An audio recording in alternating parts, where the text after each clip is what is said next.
Hey everybody, I'm Lee Cade, and today we're going to be talking with one of our friends from Highland Springs Specialty Clinic, and joining us is Chris. How are you today, Chris? Good. How are you, Lee? I'm doing fantastic. Thank you so much. Now, you're up in the Layton area, correct? That is correct. Yep. Awesome. So tell us just a little bit about yourself. I can see you're a fan of some pretty awesome music there. Yes, I'm a huge music nerd. I love all kinds of music. A lot of my music tastes are in like metal, but I love punk and emo and indie and rock and pop. I love pretty much all music from like 1940 to now. So anyway. Oh, 40s guy. I'm a big music fan. Nice. But I also work in marketing and I love content creation. I'm very active on social media. I love food. Food's my best friend. It's never once let me down in my whole life. So I feel like we have a lot in common. Food's the best. Excellent. So are you a local? Are you from this area or did you relocate from somewhere else? Okay. Nope. I am born and raised in Utah. Gotcha. So what brought you to Highland Springs? So I was looking for a therapist. I mean, 2020, many of us were struggling with mental health and needed someone to talk to. Absolutely. And what was appealing about Highland Springs is that I had reached out to a couple other clinics and just said, here's what I'm dealing with, and here's the type of person I'd like to talk to. And most of them were just like, we probably can't do that. If you like, you'd have to probably compromise a little bit of that. I didn't really want to compromise. And so when I reached out to Highland Springs and they said, great, we will get it figured out. Like we'll get the right time, right place. We work with tons of insurances. And I was like, great. They're one of the first places that was willing to accommodate. So then when I started going to see Tim, I loved it.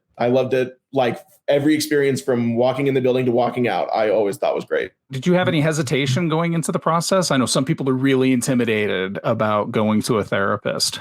I have seen a therapist before. So I was pretty used to the process of sitting down with somebody and randomly, spilling your guts about certain things or just maybe even talking about things that are hard to put into words. I was used to that part, but it is always scary when it's someone you've never met. There's things you're not sure you can talk about yet. Like, for example, my sense of humor is a little bit strange. And so I had to be like, is Tim going to be okay if I make sort of a bizarre joke? And he was great. Thank heavens. It worked out great. Well, if you know Tim's taste in comic books, I know you'll see instantly that he'll get the humor. Exactly. Yeah. My very first session, he had a Marvel mask on. And I was like, oh, okay, this will be great. Yeah. It puts you at ease right away, right? Exactly. So if you were talking to somebody who was considering reaching out to a clinic or to a therapist to start just going through the work, but they had some hesitation, what would you say to help ease their mind with that? Because some people are really intimidated by this. Absolutely. I would say it's a lot like looking for cereal at the grocery store. You think that the first one you're going to pick might be the best one. It'll be the tastiest one. And it totally could be. But sometimes you just got to just pick one and eat it and see how it goes. No. So if people are hesitant to go see someone or talk to someone, just try it. Just dive right in. And if you enjoy the process, but maybe not the person or vice versa, whatever, then you get a better taste for how you're going to do things, how you like to talk about things, how you like to deal with things. So I would say if someone is maybe nervous, first off, understandable. You should never be afraid of being nervous about something like that. It 100% is very understandable. But then also just give it a shot. Just try it with someone, see how it goes. And if you enjoy it, then keep going on. It'll be great. Well, and understanding that these therapeutic alliances, they're relationships that you build over time. And some people you're not going to click with, and some people you are. So the very first therapist I saw like in my whole life was a great guy, fantastic man, but he was significantly older than me. And I had a really hard time connecting. And so when I'd be asking about, I'm dealing with this like cyber bullying problem or whatever. And he was like, tell me what that is. It was sort of like, it was kind of hard. So when you do find someone that maybe not, it doesn't have to be the same case with me with like age, but someone that can understand and really connect with you, it makes a world's difference. So now here we are, we're rounding the corner with the pandemic and things are looking like they're about to open up. Do you still feel like you're going to continue this particular voyage or? Absolutely. A lot of my problems that I needed help with weren't exactly pandemic related, but I think the pandemic helped me realize that I need to be seeking help for those problems. So as I've been going to Highland Springs, it was great because I started like actively going in January of this year. And it was so funny because just like a month after I started going, I had like all kinds of stuff in my life come up that I very much needed help with for my mental health. And so I was so grateful that I was already actively going, because then I didn't have to start from the ground up when things got rough. I was already on my way there. So I 100% will keep going, because it's a constant thing. Yes, the pandemic threw everybody for a loop, especially mental health wise. We've all had to figure out, again, how to be happy, how to be social, how to make the best out of bad situations.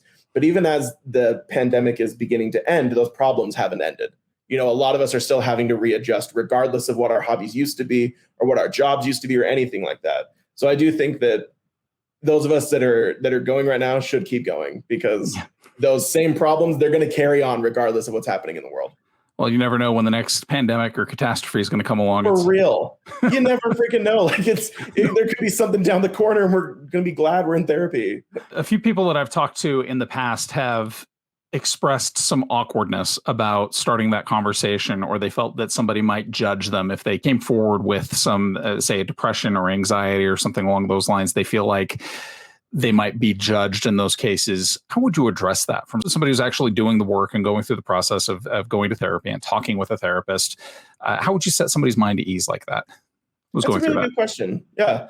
I had some of that uncomfortableness myself, because I have generalized anxiety disorder, and it can be hard to always put into words what that feels like. Because often when you say to someone, oh, I have anxiety, they go, oh, me too, I hate public speaking. And you go, it's not the same thing. Right. But one thing I was talking to my parents, I believe, about is that they were like, it's just like if you were to go to a doctor and tell them, I'm embarrassed, I have a cold. It's like, no, it's the same thing. That person is there to help you. So you need to be telling them what's going on. Just like a doctor is not going to judge you for having a cold, a therapist is not going to judge you for having mental illness or having just any kind of mental struggle.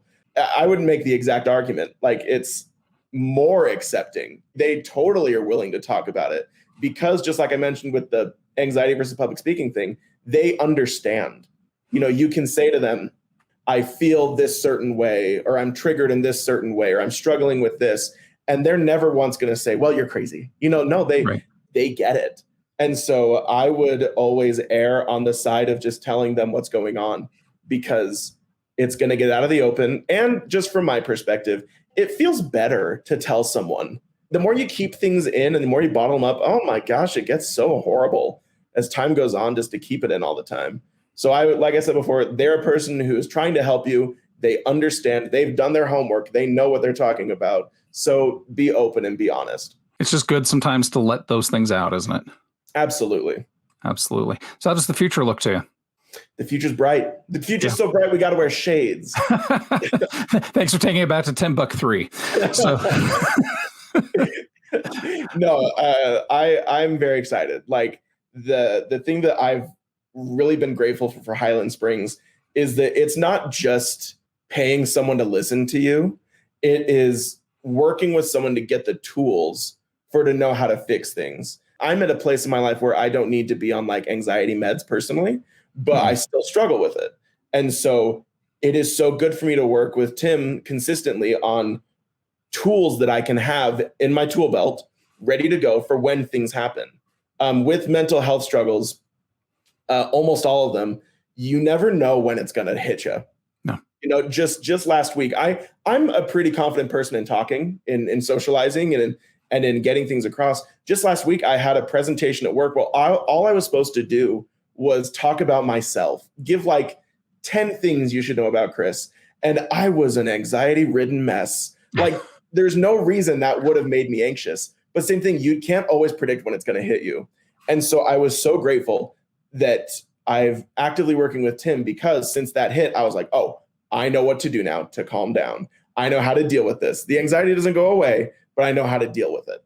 And that makes the world's difference. So the future, I have a better idea of what I could do. I have a lot more hope toward, oh, I maybe could tackle this type of example or trial or difficulty someone faces because I've dealt with this other stuff. And so the confidence that I have in the future is a world's difference than what it was before. Well, you're definitely building the education to realize when these incidents are coming, and you're getting the tools to deal with them when they do come. Absolutely. Oh, that's fantastic. Chris, thank you so much for taking the time to talk with us today. Of course. I love your enthusiasm, and it's definitely infectious and great talking with you. Awesome. Thank you so much. It was great talking with you.